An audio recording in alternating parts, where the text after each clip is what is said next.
What's going on, everybody? Jerry with 3DHP. Got a really cool image I want to burn on my XTOOL D1 today. Went down to Lowe's. I buy this pine all the time. It's like 7 1/4 inches wide. I get an 8 or 10 foot lengths. Cut it down on my chop saw. And then I take some clamps and I glue them all together.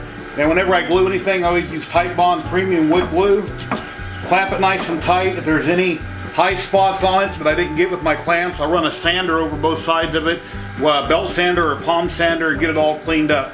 And I got a really cool picture here of an Indian girl that I've done a burn on another video on a piece of wood. This time I'm going to max out the Y on the XTOOL, and I'm going to do a burn. It's going to be at 2,500 millimeters a minute at 50% power.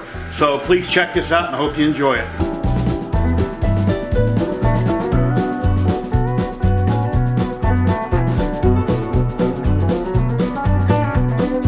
And here we go. The XTOOL D1 done an amazing job.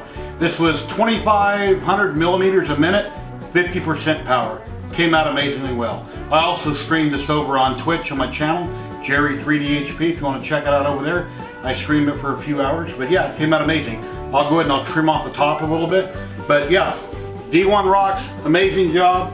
This one I'm probably just going to put a clear coat over it. I don't think I'm going to burn it, but I may burn some images around it. I'll have to wait and see what I do with it. But yeah, awesome job. Love this red laser. Please like, subscribe, and share. I'd really appreciate it, everybody.